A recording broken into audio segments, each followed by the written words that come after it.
Hello guys, welcome back to my YouTube channel. ഇന്ന് ഒരു bamboo കിട്ടി. ഈ ബാമ്പും കൊണ്ട് ബാമ്പു ഒന്ന് നന്നായിട്ടൊന്ന് ക്ലീൻ ചെയ്തിട്ട് അതൊന്ന് നമുക്ക് ഒരു കുപ്പിക്കകത്താക്കി ഒന്ന് സൂക്ഷിക്കാനുള്ളതാണ് പ്ലാൻ. ഇത് നമ്മുടെ നാട്ടിൽ ഇഷ്ടം പോലെ കിട്ടും. ഇവിടെ എനിക്ക് ഒരു ബാമ്പു കിട്ടിയതാണ്. അപ്പോൾ ഇത് ഞാനൊന്ന് റെഡിയാക്കുക. ഇത് റെഡിയാക്കണ എങ്ങനെയാണ് കണ്ടോ? ഇങ്ങനെ കണ്ടിച്ചിട്ട് ഇതെന്തെങ്കിലും പൊളിച്ചെടുത്താൽ മതി. അപ്പം ഇങ്ങനെ ഇതിൻ്റെ ഒരു ചെറിയ ഇങ്ങനെ ഒരു ഇതുപോലെ ഉണ്ട്. അത് ദേഹത്തൊക്കെ പറ്റുമ്പോൾ ചൊറിയും കേട്ടോ. അതിൻ്റെ എന്താ മീശ, ബാമ്പുയുടെ മീശ. അപ്പോൾ ഇതെല്ലാം നന്നായിട്ടൊന്ന് ഇങ്ങനെ ക്ലീൻ ചെയ്ത് ചെത്തിയെടുക്കണം. താഴെ ഭാഗം തടിയുള്ള ഭാഗം നമുക്ക് ഒഴിവാക്കാം, പിന്നെ സോഫ്റ്റുള്ള ഭാഗം എടുക്കാം. ഇത് നമ്മളെ നോർത്തിലെ ഏറ്റവും മീൻസ് അവിടുത്തെ നമ്മളിവിടെ മസാല ഒക്കെ പോലെ തന്നെ അവർക്കൊരു മസാല പോലെയാണിത്. അവരെപ്പോഴും ഓരോ മീൻ കറിക്കായിക്കോട്ടെ ഏതിൻ്റെ കൂടെ ആയാലും അവർക്ക് ഇതൊന്ന് ഇങ്ങനെ ഇട്ട് കഴിക്കാനാണ് ഇഷ്ടം.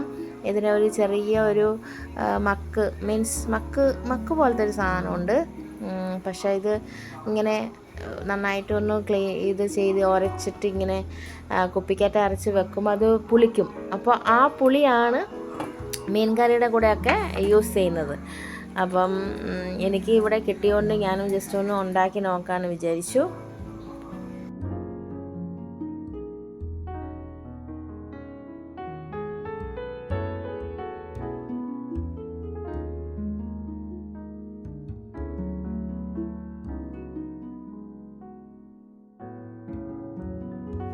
ഇത് കണ്ടോ, ഇതിങ്ങനെ നന്നായിട്ടൊന്ന് ഇങ്ങനെ ഉരച്ചെടുത്ത് കഴിയുമ്പോൾ ഇങ്ങനെ ഇതുപോലെ ആവും.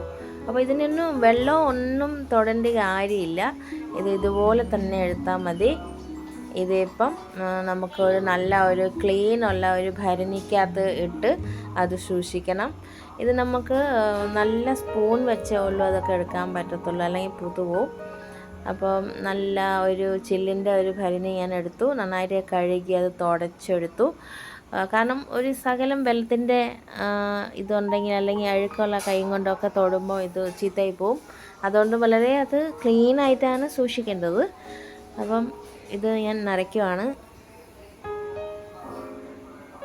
പിന്നെ അതിൻ്റെ വക്കൊക്കെ നന്നായിട്ടൊന്ന് തുടച്ചിട്ടാൽ മതി. അത് കഴിയുമ്പോൾ നല്ല ടൈറ്റാക്കിയത് ഒരു 3 ദിവസം വെക്കുവാണെങ്കിൽ അതിൻ്റെ ഒരു പുളിപ്പ് ഒക്കെ ഇറങ്ങി വരും.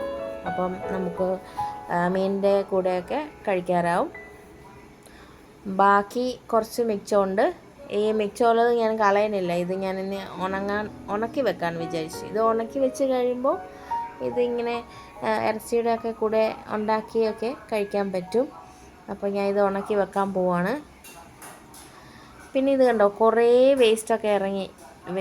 ഇതെടുത്ത് കളയാം.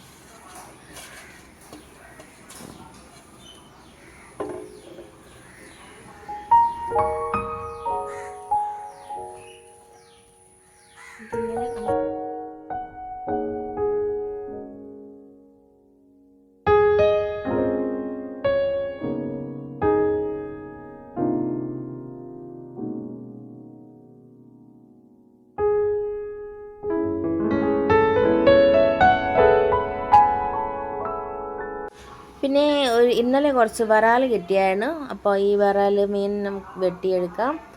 ഈ വരാൽ മീനും കൊണ്ട് ഞാൻ കരിയാപ്പിലയുടെ നീരും കൊണ്ട് ഒരു കറി വെക്കാൻ പോവുകയാണ്. അതിൻ്റെ കരിയാപ്പിലയുടെ ജ്യൂസ്. അപ്പം ഈ വരാൽ അങ്ങോട്ട് നന്നായിട്ട് ഒന്ന് വെട്ടി ഒന്ന് ക്ലീൻ ചെയ്തെടുക്കട്ടെ.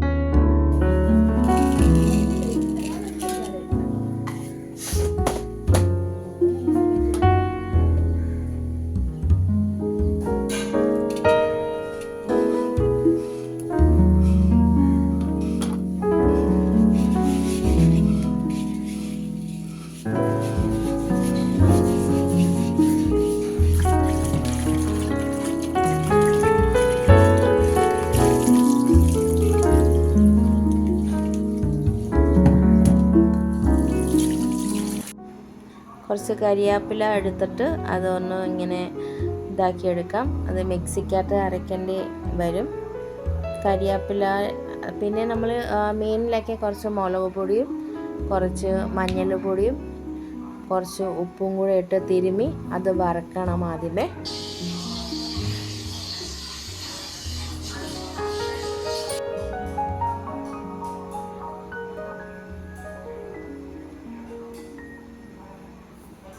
അപ്പോൾ എണ്ണ ഒഴിച്ച്, ഇത് കടുകെണ്ണയാണ് കേട്ടോ, കടുകെണ്ണ ഒഴിച്ച് അതിലേക്ക് നമുക്ക് ആ മീനൊന്ന് ശാലോ ഫ്രൈ ചെയ്തെടുക്കാം.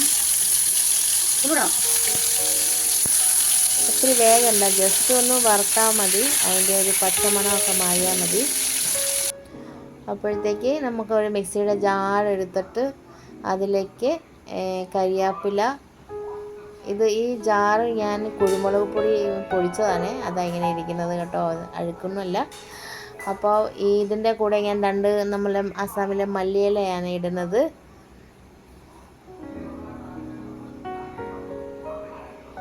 പിന്നെ ഒരു 2 പച്ചമുളക്, ഇഞ്ചി, പിന്നെ കുറച്ച് വെളുത്തുള്ളി ഇടാം.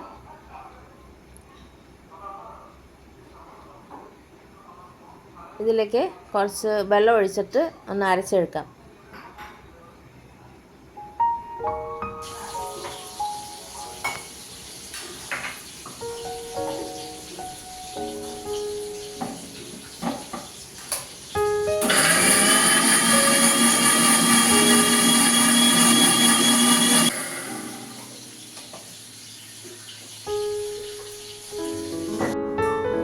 പിന്നെ ഈ മിക്സ് ഉണ്ടല്ലോ, ഇത് നമുക്ക് ഒരു അരിപ്പ വെച്ച് അരിച്ചെടുക്കണം. കാരണം കരിയാപ്പില മൂത്ത ഇലയാണ് ഇല.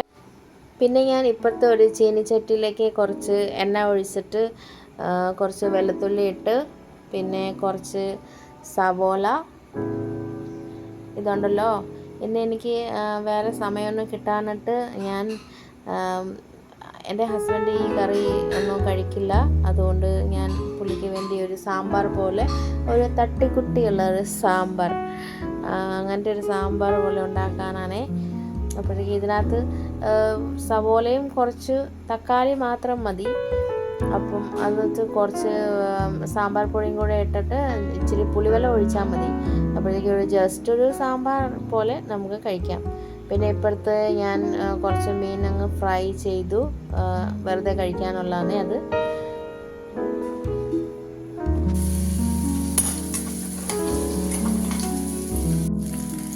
അപ്പോൾ ഈ തക്കാളിയുടെ പച്ച നിറ മാറുമ്പോൾ ഇതിനകത്ത് സാമ്പാർ പൊടി,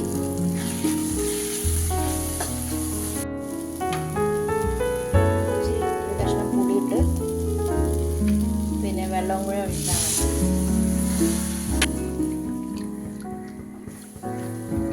തട്ടിക്കുട്ടി സാമ്പാർ റെഡി. പിന്നെ കുറച്ച് പയറും ചുണ്ടും ഉണ്ടായിരുന്നു, തോരൻ, അതാണ് ഇന്ന് ഉച്ചയ്ക്കിട്ട്. പിന്നെ ഇത് നമ്മൾ മറ്റേ കരിയാപ്പിലയുടെ വെള്ളം കൊണ്ട് ഉണ്ടാക്കാൻ പോകുന്ന ആ മീനാണ്, അതൊന്ന് ഞാൻ വറുത്ത് അത് കോരിയെടുക്കുവാണ്. പിന്നെ അതേ എണ്ണയിലേക്ക് കുറച്ച് സവോള നമുക്ക് നന്നായിട്ടൊന്ന് വഴറ്റിയാൽ മതി. സവോള എല്ലാം വഴന്ന് കിട്ടി കഴിഞ്ഞിട്ട് നമുക്ക് 2 കഷ്ണം കിഴങ്ങ് ഇട്ടു. നമ്മൾ അവിടുത്തെ ഫുഡിനെ എവിടെയായാലും ഒരു കിഴങ്ങ് ഇട്ടാലേ ഉള്ളൂ ഒരു സമാധാനമുള്ളതെന്ന് തോന്നും. അതുപോലെയാണ് നമുക്ക് ഒരു കിഴങ്ങൊക്കെ ഭയങ്കര ഇഷ്ടമാണ്. ഏത് കറി വെച്ചാലും ഒരു കിഴങ്ങ് ഉണ്ടെങ്കിലേ ഉള്ളൂ അതൊരു രസമായിട്ട് തോന്നത്തുള്ളൂ. അത് കഴിഞ്ഞിട്ട് പിന്നെ അത് നന്നായിട്ടൊന്ന് മൂടി വെച്ചു. അത് വെന്ത് കഴിയുമ്പോൾ നമ്മൾ അരച്ച് വെച്ചേക്കുന്ന ആ കരിയാപ്പിലയുടെ ആ ഒരു ഗ്രേവി ഉണ്ടല്ലോ, ഗ്രേവി എന്നല്ല, ആ ഒരു ജ്യൂസ്, അത് ഒഴിക്കുക. അത് കഴിയുമ്പോൾ അതൊന്ന് തിളച്ച് വരുമ്പോഴത്തേക്ക് നമ്മൾ ആ വറുത്ത് വെച്ചേക്കുന്ന ആ ഫിഷ് അതിലേക്ക് ഇട്ടിട്ട് നന്നായിട്ടൊന്ന് മൂടി കുറച്ച് നേരം കൂടി അത് നന്നായിട്ടൊന്ന് വേവിക്കുക. അത് അപ്പോഴേ ഉള്ളൂ ആ മീനിൻ്റെ ഒക്കെ ഒരു ടേസ്റ്റ് ആ കറിയുടെ ചാറിലേക്കൊക്കെ ഇറങ്ങി വരത്തുള്ളൂ. അതായത് ഇങ്ങനെ ഉണ്ടാക്കുകയാണെങ്കിൽ ഇതൊന്നും നല്ല കരിയാപ്പില എന്ന് പറഞ്ഞാൽ നല്ല ഒരു ഇതാണല്ലോ, നമ്മളുടെ ശരീരത്തിലൊക്കെ നല്ലതാണ്. അതിനു വേണ്ടിയാണ് നമ്മളിങ്ങനെ ഈ കറി ഉണ്ടാക്കുന്നത്. ഇതിപ്പോൾ ഓൾമോസ്റ്റ് റെഡിയായി. കുറച്ച് തക്കാളി ഇടാം. ഞങ്ങളുടെ നാട്ടിൽ നമുക്ക് പനിയൊക്കെ വരുമ്പോൾ ഉണ്ടല്ലോ ഇങ്ങനത്തെ കറികളൊക്കെ നല്ല എരിവ് കൂട്ടി അവരുണ്ടാക്കി തരും. പക്ഷെ അപ്പോഴത്തേക്ക് നമുക്ക് നമ്മുടെ പനിയൊക്കെ മാറി പോകുന്ന പോലെയാണ്, നമ്മുടെ ബോഡി പെയിനൊക്കെ മാറും ഇങ്ങനെയൊക്കെ കഴിക്കുമ്പോൾ. പിന്നെ ആ കിഴങ്ങെല്ലാം കൂടി പിറക്കി ഞാൻ കുറച്ച് ഗ്രേവിക്ക് ഒരു തിക്നെസ് ഉണ്ടാകാൻ വേണ്ടി ആ കിഴങ്ങെല്ലാം കൂടി ഒന്ന് ഇതാക്കിയിട്ട് പൊട്ടിച്ചിട്ട് അത് കുറച്ചും കൂടി ഒന്ന് ഗ്രേവി കൂട്ടാൻ വേണ്ടി വെള്ളത്തിൽ കലക്കി അതിൻ്റെ മുഖത്തൊന്ന് ഒഴിക്കുവാണ്. ഇപ്പം ഫിഷ് കറി റെഡിയായി. അപ്പോഴത്തേക്ക് നമുക്ക് കുറച്ച് കുരുമുളക് പൊടി ഇടാം.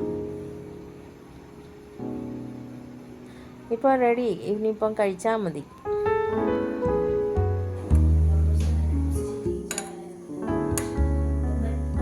അപ്പോൾ ഇന്നത്തെ പ്ലേറ്റിലേക്ക് നമുക്ക് ഫിഷ് വറുത്തത്, പിന്നെ അച്ചിങ്ങയും കിഴങ്ങിൻ്റെ ഒക്കെ ഒരു തോരൻ, പിന്നെ പയറും ചുണ്ടും പയറും, പിന്നെ ഒരു കുക്കുംബർ മുറിച്ചെടുത്തിട്ടുണ്ട്.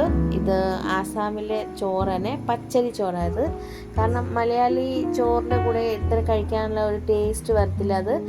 അപ്പം ഇത് ആസാമി ചോറിൻ്റെ കൂടെ കഴിച്ചാലേ ഉള്ളൂ ഈ കറിയുടെ ഒരു രുചി അറിയാൻ പറ്റത്തുള്ളൂ.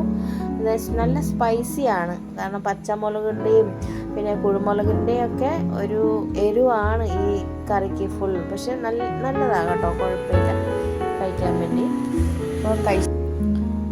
അപ്പം ഞാൻ കഴിക്കുവാണ്. അപ്പോൾ ഞാൻ കഴിക്കട്ടെ.